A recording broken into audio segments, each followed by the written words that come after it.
La iglesia de nuestra generación ha reducido la fe salvadora y el discipulado cristiano a una relación personal con Jesús, como si Cristo pudiera ser amigo íntimo de alguien, sin ser primero el Señor de esa persona.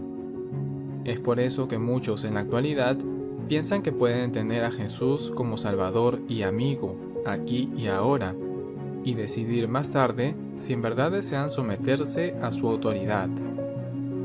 Esto en realidad es contrario a lo que enseñó Jesús cuando dijo: «Vosotros sois mis amigos, si hacéis lo que yo os digo». Jesús nunca rebajó el estándar de seguirlo, o animó a alguna persona consintiendo la falta de compromiso o el pecado. Prueba de ello tenemos cuando en Marcos 8:34, llamando a la gente y a sus discípulos, les dijo: «Si alguno quiere venir en pos de mí, niéguese a sí mismo y tome su cruz y sígame». Con esto, Jesús no solo le recuerda a la multitud, sino también a sus discípulos cuáles serán los requisitos de seguirlo. Escuchemos lo que Sujel Michelén dice acerca de esto.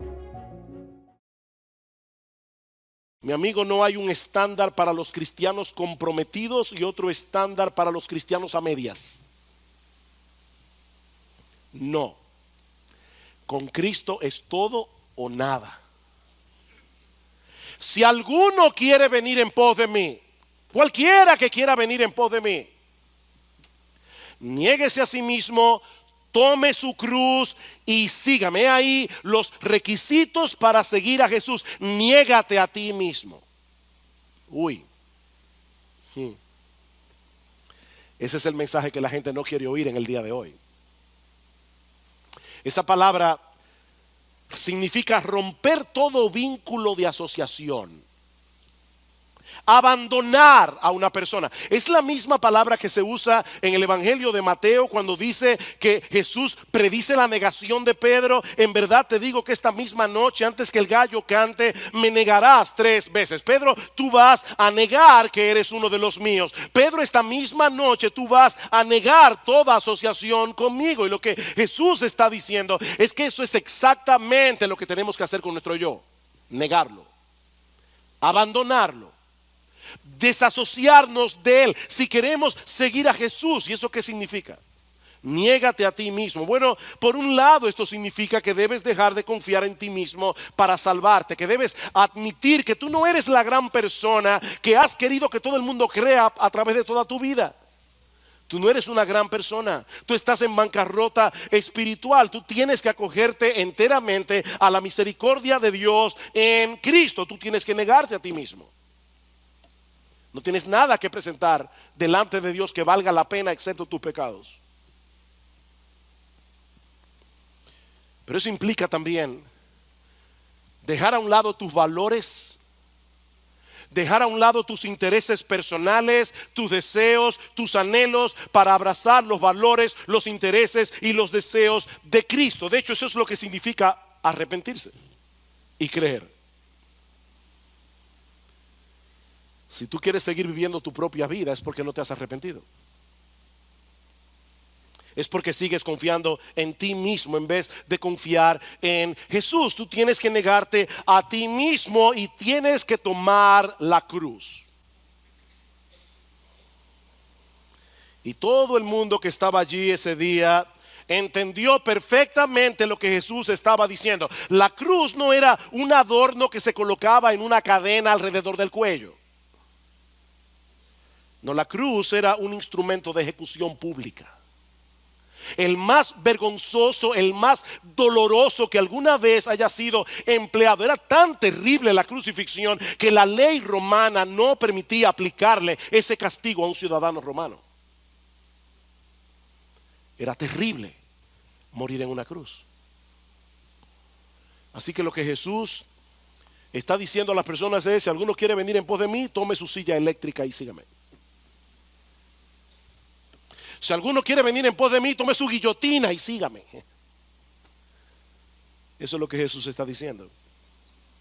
Ese es el verdadero discipulado. significa morir al yo, significa morir a tus propios intereses, significa morir a tu autoestima, significa morir al amor supremo que te tienes a ti mismo, para hacer de Jesús tu amor supremo, para hacer de Jesús el objeto de tu más grande estima, para que la voluntad de Cristo y el interés de Cristo estén por encima de los tuyos. Eso es lo que significa.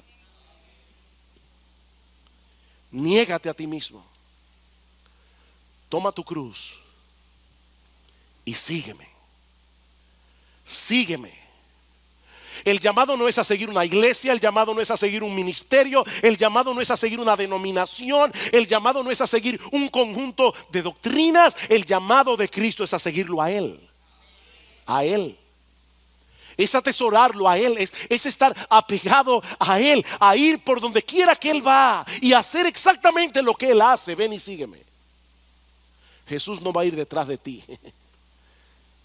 Eres tú el que tienes que ir detrás de Jesús.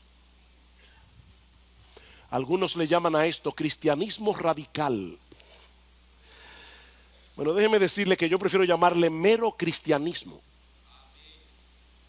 Porque eso es lo que implica ser cristiano. El que no se ha negado a sí mismo, el que no ha tomado su cruz, el que no está siguiendo a Cristo, sino que sigue dominado por sus propias inclinaciones y deseos, no es un cristiano. No importa cuántos años tenga siendo miembro de Iglesia Bíblica del Señor Jesucristo. No es cristiano, es una persona que va camino al infierno creyendo que va camino al cielo. Esto es serio, hermanos. Esto es serio. Mis hermanos, no hay manera de rebajar las demandas de este texto sin torcer el texto. Llegar a ser cristiano no es levantar tu mano en un servicio evangelístico. Llegar a ser cristiano no es pasar al frente y hacer la oración del pecador. No, llegar a ser cristiano es colocarte voluntariamente entre el cuerpo de Cristo y el madero. Voluntariamente. Para que tu yo sea ejecutado ahí. Eso es ser cristiano. ¿Y saben qué? Algunos pueden pensar que este es un llamado difícil, que es un llamado desagradable, pero es en realidad un llamado de gracia. Este es un llamado de gracia. ¿Saben por qué? Porque se trata de una liberación. Es una liberación. El Señor nos está librando de nosotros mismos.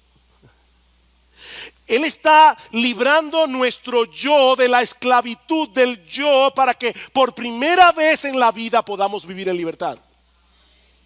Es un llamado de gracia. Por supuesto, además está decir que eso no significa que a partir de ese momento nosotros vamos a vivir una vida perfecta haciendo siempre la voluntad de Dios. Eso no puede ser posible de este lado de la eternidad, porque el pecado todavía mora en nosotros, y ese pecado tratará por todos los medios posibles de llevarnos otra vez a nuestra antigua vida. Es por eso que en el pasaje paralelo en Lucas capítulo 9 versículo 23, el llamado de Cristo es a tomar la cruz cada día. No es un evento, es tomar la cruz cada día. ¿Saben por qué? Porque constantemente nos veremos a nosotros mismos desenterrando el cadáver de nuestro viejo yo. Es una lucha, mis hermanos. Es una lucha. Pero lo que distingue al cristiano es que está luchando. Y en medio de la lucha, él se recuerda a sí mismo continuamente que él ha sido crucificado juntamente con Cristo. Como dice Pablo en Gálatas capítulo 2 versículo 20, con Cristo he sido juntamente crucificado. Ya no vivo yo, mas vive Cristo en mí. Lo que ahora vivo en la carne, lo vivo en la fe del Hijo de Dios, el cual me amó y se entregó a sí mismo por mí. La única razón por la que mucha gente ve este llamado como algo terrible es porque no tiene ni idea de lo que implica tener un Salvador como Jesús. Y mucho menos de lo que implica la otra alternativa. Las consecuencias de no seguir a Cristo finalmente serán muy grandes. En Marcos capítulo 8 versículo 35 al 36, Jesús continúa diciendo: porque todo el que quiera salvar su vida, la perderá, y todo el que pierda su vida por mi causa, la hallará. Porque ¿qué aprovechará al hombre si ganare todo el mundo y perdiere su alma? Nuevamente recordemos que Jesús no está hablándole a cualquier persona, sino a las multitudes que le seguían, pero no habían elegido tomar su cruz y negarse a sí mismos. Con esto Jesús les estaba diciendo que con la elección que ellos hagan, lo ganarían todo o lo perderían todo. Hoy en día, no podemos pasar por alto las palabras de Jesús, ya que Él nos dice también a nosotros: si alguno de ustedes quiere venir en pos de mí, niéguese a sí mismo y tome su cruz y sígame.